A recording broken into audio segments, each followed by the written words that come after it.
All right, good morning, everybody. Today is Daf Pei Beis in Maseches Psachim. So we left off at the Mishnah at the bottom of Pei Aleph on Beis. Mishnah says, we're going to deal with two different Mishnayos today. So Nitma Shalem Orubo, if the majority of the Korban Pesach, or all of it, or I said in the opposite order, right? If all of it or majority of it becomes Tameh, Sarfin Oso Lifnei Habira, right? You go ahead and you burn it lifnei abira me'aser amaracha, right? Basically, in the inside of the courtyard, there was a pyre with the wood from the mikdash, from hekdesh over there. They would go ahead and burn it there. However, case number two, if only a small amount of it became tameh, or it was left over, then you can go ahead. You can take it outside of the courtyard. You can take it in Jerusalem, right, in Yerushalayim, where it was eaten, right? Either in their yards,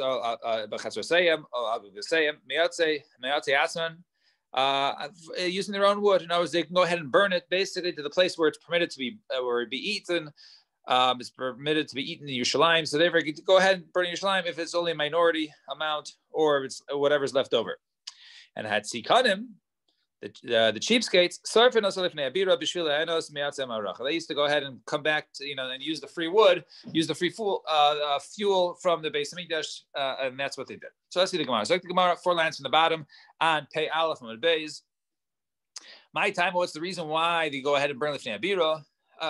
So my time, to embarrass them. Basically, to embarrass them, to point out, basically, if people know they have to go ahead and basically burn it there, everyone's going to know it became tameh. They'll be more careful. And however, if a minority of it becomes tameh, then you go ahead and burn it where you want. So too, we saw earlier, Mem Testament Aleph, roughly a month and change ago. A person left Yerushalayim and also he realized he has basar kodesh with him. If he passed the area of Tzufim, then you go ahead and burn it where he's at. However, but if he did not pass there yet, then then you go back and burn it in the courtyard of the Beis Hamikdash using the wood from the Ma'aracha. Now, questions like this implies even if it's a small amount, it's a mute, right? So it's a small amount, you go back and burn it. What do you mean? I thought you said if it's a small amount, then you go ahead and you burn it in your own yards or your rooftop. So if we're talking about a person who's visiting and he's a traveler and therefore really doesn't have his own wood, so then go back and burn it there because you don't really have fuel with you and wood with you. However, if you're talking about the Balabais, in the case of our Mishnah, then you can go ahead and burn it, on your own property. Over here, really, we're talking about both cases. Our Mishnah and that Mishnah over there is talking about the case of and both of them are travelers. And one is that he already left his house. He doesn't have materials and wood and stuff to go ahead and burn it, and therefore go to the Beis Hamikdash. But the other one is not, and therefore, since you're not a traveler, even though you traveled, but you didn't really set to leave, go burn a house. And Rav Zina says no. And Rav Zvid said, no, really, our initial teretz, right? One's a traveler, one's the balabais. And even though he didn't really set out to the road, right? Person, since, right, he doesn't have the wood with him, right? So therefore, he's basically like a cheap person. That's not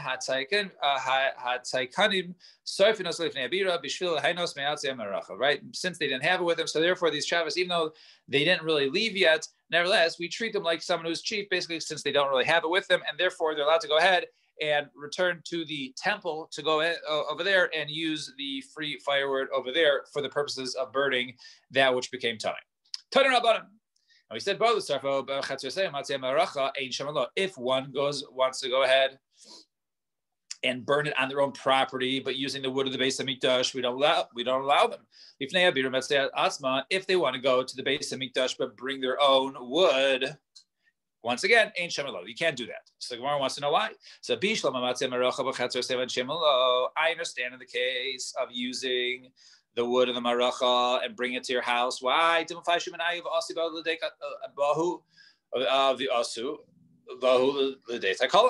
because what's going to happen?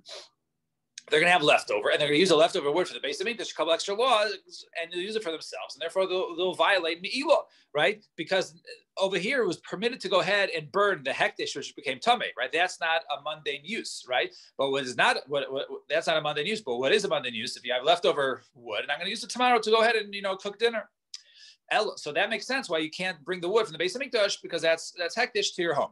But why can't I go ahead and bring my own wood to the base of Mikdash? So, okay, I'm not using wood. I'm bringing my own wood and just use your fire there. I don't want to have a fire by my house, right? I'm not a pyro. So Rav Yosef, there says, Rav Yosef gives one teretz not to embarrass those who can't afford to bring their own wood. And Rava says, because the chashad is that people, let's say they're leaving, let's say they bring a lot of wood and they bring some home with them, whatever they didn't use, people will think that they're taking from hektish and taking leftovers. So my benayu, what's an afkamina? Benayu, the aisu kani the chayrusa. And they go ahead and bring basically reeds or some sort of plants or stuff which are dry for burning. So because those are not fit to go ahead and use in the mikdash. Those are not the wood that's used on the maracha, right, on the pyre, and therefore. So according to the first teretz, whoever doesn't have, some doesn't have. So it'll be embarrassing to those who don't have. But according to the other teretz that they're taking home, people will think that they're taking the wood from the mikdash. This is not wood from the mikdash because everyone knows they only use wood. They don't basically use, dried out reeds and palms and stuff like that. And Tanan Hassam, we learn over there, Reish Hamaymin Hayamamidus Tamein al Shar Hamizrach. So the head of the Maimon, so the Maimon basically was, in addition to the Kohanim, right, being split up, and each of them have weeks, and then those are split amongst the Batei Avos, the different families. They used to have the representatives of Bnei Yisrael to stand there, basically to be the Bailim of the Korban Tzibur. So that was called the Maimon. So the head of the Maimon of that day, he would go ahead and basically stand up all those who are Tamei on the eastern wall. The Kohanim who would stand there, who were tamei, who couldn't perform the avodah, my time was. So he said, in order to embarrass them, i.e., if since they're going to be embarrassed if they come tamei, they'll be more careful not to. And because of the worry that if they're not there, right? If you don't see him there, he's tamei, he's home. People will think, the reason why he took off for the avodah is to go ahead and work. So my benayu, so what's the nafka between two teretz and sika benayu? Mathanki, basically a person is a mefunuk, right? He's spoiled, he doesn't work, so no one's going to assume that he's not there because he's working. Inami or to kagadil shishura, or someone who basically is who braids ropes. Such a person doesn't make any sort of income, and people will know if he's not there, they'll know that he's tamei, right? And therefore, so in other words, according to that opinion, we still bring him there. But according to the opinion who thinks or who says that because people will assume that they're working and they'd rather work than perform the avodah on the base of mikdash, that will not apply because this person really doesn't make anything anyway by going to work because all he does is braid ropes. Fine. Maya Mishnah. Mishnah says. Now we get to the fun part. So Mishnah says, Ha Pesach sheyatza o shenitma yisaref miyad. A Korban Pesach that was brought out, it was taken outside of where the limits were, Yerushalayim, Oshanitma, or became Tameh, Yisarif Miyad. Go ahead and burn it. So this is on Erev Pesach. You bring your korban, you're supposed to eat it in the evening, and all of a sudden afterwards, the basar became Tameh. Burn it right away. So we had this machlokas, we touched on it before, we're going to touch on it today. So this, you burn right away, right? Basically is that, let's see, Yisarif Miyad. And nitzmo habaylim o shemesu, right? If the owner, all right, he became tamei. Now, since I became, let's say I'm the owner, since I became tamei, I can't eat the meat. So now, right, the meat is useless because you can't give it to other people because they weren't part of my counting of my korban pesach. So if the owner became tamei o shemesu, or he died, to ubar tzurasa. Then you go ahead and basically leave it over until it changes its status either physically or halachically, i.e. Lena goes over the next night and now it's puzzle. So you can't go ahead and burn it right away because it's still considered to be hektish. Therefore, let it either get ruined or physically or halachically until the next morning and then burn it then. You have to go ahead and burn on the 16th, right? Because you can't really burn on the 15th because the 15th is Yantif. So therefore, Erev Pesach, it becomes Tameh.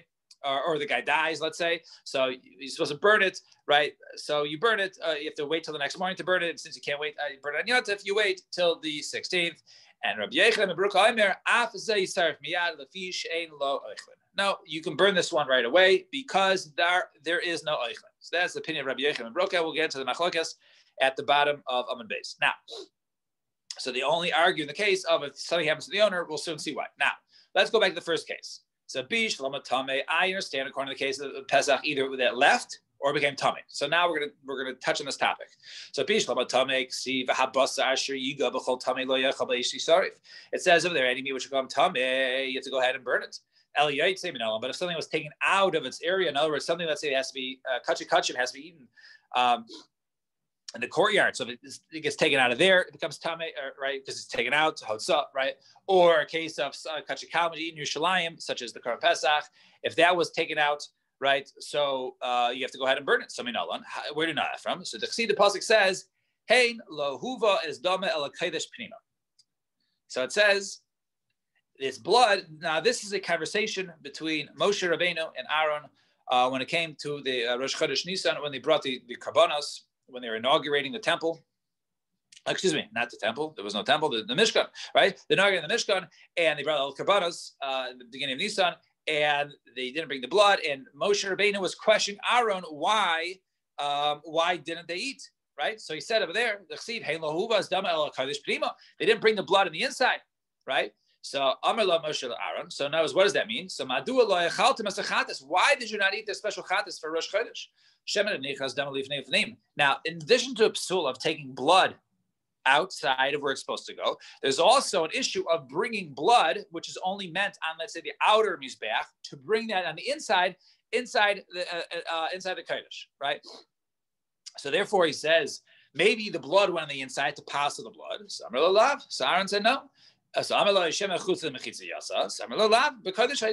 went outside. He said no, it stayed. It stayed in the area where it's supposed to be, right in the corner. So if basically the blood was good, it didn't go out or it didn't go in. Right? So So if that's the case, that's what he meant when he said, right, the blood was not brought right too far in, right? And therefore, why didn't you eat it? So what can you infer from here? If you would have brought the blood outside, i.e. hotzah, which we're talking about, right? So if you would have brought on the outside, then it's basreifi. Then you're supposed to go ahead and burn it. Now, so we have a source for tuma, right? That was a pasuk of habas asher yiga b'chol tamei, right? Lo yachal b'eish tisaref, which is said by Shlamim, and then we just brought the source for hotzah for yotzei when it came by the case of the chatas, right? Now, so b'shlam nitma, I understand according to the first case in terms of something which is nitma, you have to go ahead and burn gali rachman b'kachim kalim. Over there, it was said by kachim kalim, i.e. the lighter version of kachim, which is basically the shlamim. Right, so if that you have to go ahead and burn becomes tummy. Certainly, something like a chat is something which is kachim, you'd have to go ahead and burn. But the case of taking outside ashkan kachim, where that was only talking about the chatas, right? So kachi kalam. How do you know something like kachi kalam, such as a shlamim or the Korban Pesach, if that's taken out? The two, and furthermore, bottom line, how the time that which is in a brisa, lon dama, if the blood was left over, all right, top of the page. Nishbach dama, or the blood was spilled, or yatsa dama chusiklein, or the blood was taken outside. Then the kaimalam b'streifa minolan. Over there, we said the blood was taken outside. You have to go ahead and do streifa. So minolan, where do we know that from? So there, the Gemara says naflim midu Rabbi Shimon. That we learn from Rabbi Shimon. Did Tanya we learn in the rice? So it says Rabbi Shimon Aimer b'kodesh ba'esh tisarif. It says over there. Bakodesh, which we'll assume in a darshan, says ba'esh, right, which is referring to the azara, right? So you'll go ahead and burn a fire. So li made al chatas shesreifasa bakodesh, that we learned from the chatas that if it became puzzle, then you go ahead and you burn it in the kodesh, right, in the azara. Now, ainli elazu bilvad. I only know this case of which is headed by Kodesh based Tisarif in the case of the Chatas. Shapsul Kachay Kadashim, Emery Kachi Kalam. What about other Psule Kachi Kachim or the limbs of the Kachi Kalam and Ayin? How do you know that from? So therefore, Tamalemar by Kodesh based Tisarif. Therefore, it says by Kodesh based Tisarif that if something became bad, i.e. the blood spilled or anything went out, it became puzzle, then, so not just tame, right? Not just yaitse, but even puzzle, i.e. you lost the blood or the blood went outside, you passed the korban for some other reason, right? Then you should go ahead and burn it. Ashkan, kachi kachim, I understand kachi kachim, kachi kalam, but that's only said by v'chatas. So how do we know kachi kalam? So Ella, rather now we're going to basically sort of take a step back, going to the first part of the Gemara. Ella kol psuloi b'kodesh b'sreifa. Any psul by kodesh is b'sreifa. You go ahead, something's wrong with the korban, then you go ahead and you burn it. Loishna kachi kalam, loishna kachi kachim. And what is the source? Gemara, Gemiri law. It is a halacha l'moshe misinai. The chatas, the Aaron, we brought the puzzle of chatas Aaron. We told him to go ahead and burn it. Right, that was mishum ma'isa shahaya kachaya. Right, it wasn't go ahead to teach the halacha, because if that was a halacha, we couldn't be able to learn out kachi kalam. Rather, that was the ma'isa. That was what occurred, but that wasn't the limud. The limud is anything which comes puzzle, you have to go ahead and burn. Right, you can't just go ahead and bury it or throw it away. You can't do any of that. That it is a halacha l'moshe misinai. Fine. Ulatana debei Rabba Baravua, and according to the Tana of Rabba Baravua that he taught over there, Domar Afilu Pigel Ton Ibur Tsura. Now, pigel, right? When something is pigel, right? Pigel we described is a person, let's say, is offering a korban, and in his mind, let's say you only have, let's say, the day and the night to go ahead and eat it. In his mind, he's going to go ahead and eat it tomorrow for dinner, right? Which is already too late. So therefore, that makes that korban pigel, right? That ruins the korban. Now the korban is pigel. So there is an intrinsic problem with the korban itself, right? It's not an outer psul, right? Like something happens to the owner. Rather, it's a psul in the korban itself. And nevertheless, right, you have to go ahead and allow it to basically go overnight to basically change its form. All right. Now, normally, there's an intrinsic problem with the item, with the korban, then it's streifa miyad, right? That's the case of streifa miyad. Taber tzurasa or iber tzura is a case of basically there's an outside issue with it. The owner's died or whatever it is, and then you have to go ahead and leave it over till the next morning and then burn it then. But over there, he holds that even in the case of pegel, you go ahead and burn it. So Minalan, how does he know that? Yalif avon minaisar. So he says over there, they taught that they learn exer shava of avon from naisar, because naisar you go ahead the next morning you burn. The avon mechatas aaron, and they learn from mechatas aaron. They learn from naisar that anything left over from mechatas aaron, they have to go ahead and burn it. So I learn from mechatas aaron. Some of the chatas the aaron ki agavna nami ibur tzura l'daras kapoya. Really.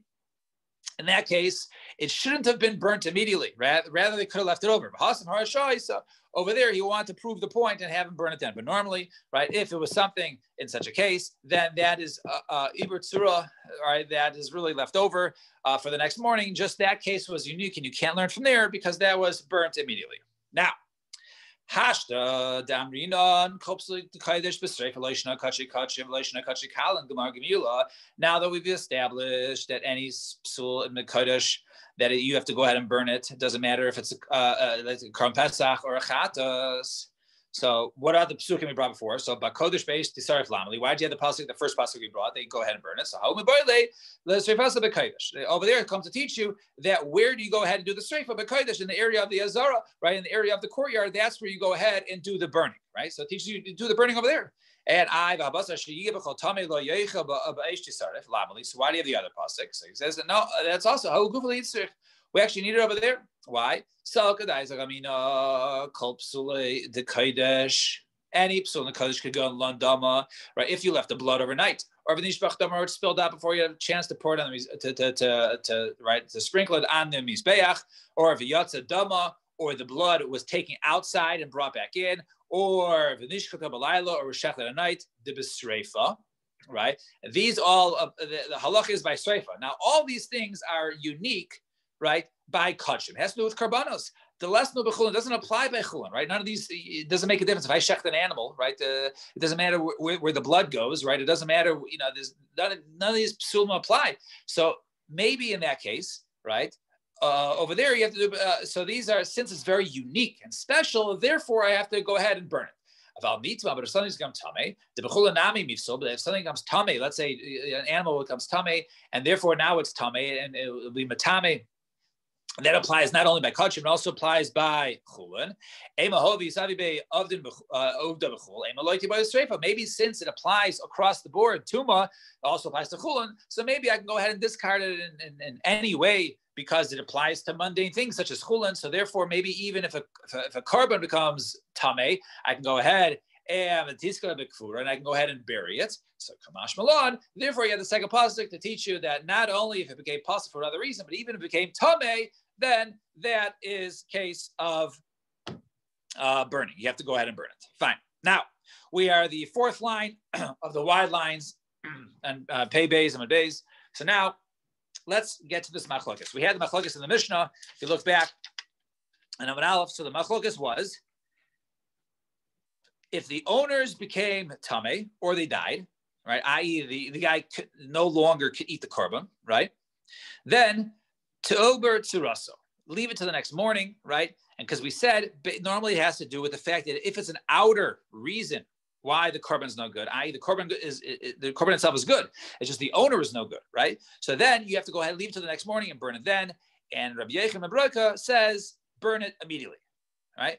You can burn it immediately. You don't wait till the next morning, you burn it right away. Now, let's see the Gemara. So Zak the Gemara, Amar Rav Yosef. So he says, Machlokes shenitu b'alam achar zrika. The machlokes over here is only after the blood was thrown, right? Achar zrika, right? In other words, that they did the shchita, okay? Then they did the zrika, then they threw the blood, and then the owner died, all right? Because at one point in time, the basar was fit to be eaten. However, but let's say they shechted the animal, and then all of a sudden the owner died and they're holding the blood. What do we do, right? The meat was never permitted because the blood was never applied on the mizbeach while the owner was alive. Everyone agrees, you go ahead and you burn it immediately. All right? So, in other words, that which we said is a machloikas, only machloikas, right? La'achar zrika. But if it's lifnei zrika, then everyone says you burn it right away. It's an intrinsic problem with the korban itself. However, here's the rule. Kol shepsula begufo, you start miyad. Here is the rules I mentioned before. Anything which is psul begufo, you burn immediately. The dom of valim. However, if it's an outside problem such as blood or the owners, to botzaraso, then you have to go ahead and leave it to the next morning and only burn it then. The yatzla beis sheva, take out the beis sheva. So it says ktani balim dum the dum. It over there compares the blood to the owner and calls those both of them. Those are both not considered a psula begufo. So it sounds like it's an outside problem is the blood. So madam lifnei zrika, abba lifnei zrika, and just like the blood was before the zrika, so too the owners was before the zrika. So what do you see over here? We're saying even in this case, right, that the blood it became bad. It was before the zrika, right? So too the owner died before the zrika. We see the owner died before the zrika. Sal itamar achitar. I'd rather say like this: Machloikes shenitmu bailim lifnei zrika. Right? Machloikes says either they died or they became tamei before the zrika. They did the shchita, and then there was a problem. That's the machlokas. That's the machlokas between Rabbi Yechon and Broka. It was the Tanakama. The Tanakama, the Tanakama and Rabbi Yechon and Broka. Right? So that was the machlokas there. Right? Right? Because there the basar was never fit for achila. The havile psula begufo, and therefore it was a psula begufo. About nitu ba'alim nachar zrika. But let's say they came tummy after the zrika, after the korban was completely brought. These chazi basar achila. And therefore it was fit. Divra kol everyone agrees. This is considered to be an outside psul. And therefore you have to go ahead and allow it basically to change form. Now, Rabbi Yochanan Omar Af. So that was that case. So according to Rav Yosef, right, who we reinterpreted because it's brisa, right? Everyone agrees that if he died or became tummy after the zrika, then Ibur Tzura, and Rabbi Yochanan Amar Af liachar zrika nami machlokas. Rabbi Yochanan says, in the case of when the guy became tamei after the zrika, it's also machlokas. It's not everybody says Ibur Tzura. Rather, he would say that Rabbi Yochanan ben Broka would stick to his guns and say Yisaref miyad, burn it immediately. Okay, burn it immediately. Now, this Rabbi Yochanan, Rabbi Yochanan Tameh, Rabbi Yochanan goes to Shitasa, who holds that Rabbi Yochanan Broka says that if he became Tameh after the Zrikas Hadam, it's still Yisarif Miyad. You still go ahead and burn it immediately because it's an intrinsic, it's a psul in the carbon itself. Why? So he says, Rabbi Yochanan Broka, Rabbi Nechemia says Rabbi Yochanan, that Rabbi Yochanan and Broka and Rabbi Nechemia both said the same thing, i.e., this halacha that even liachar zrika yisarif miyad. So Rabbi Yochanan Broka hadamra. Rabbi Yochanan Broka is that which we just said. And Rabbi Nechemia mahi. What's this case of Rabbi Nechemia? The tiny we learned in Brisa, so we're not going to really get into this case. But Rabbi Nechemia Eimer mipnei aninos yisarfuzo. The case of Aaron, when they went ahead and they burned it, they didn't eat it. We were just talking about this case before. Moshe Rabbeinu asked why didn't they eat it? Because they were aninos because their brothers died, and therefore they're aninos. So therefore, that's the reason why it was burnt. So therefore it says like this, right? That's what they learned from it. And aninus is compared to after zrika. Why is that? Because the aninus, basically, achar zrika means that the food was fit, right? In other words, the Korban Pesach was fit, and then the guy died, right? So to over here, right? There wasn't really a baal. It was the chatas for Rosh Chodesh that was brought then wasn't necessarily for the purpose of eating. That was purpose of kapara for the nation. So therefore, they got the kapara of the nation, and only afterwards was the aninus, right? So therefore, since that was fit for a kapara, is no different than a Korban Pesach that was just fit for eating until it became tamei. The altar shtaruf, right? And therefore, when it was burnt, right? It was burnt, right?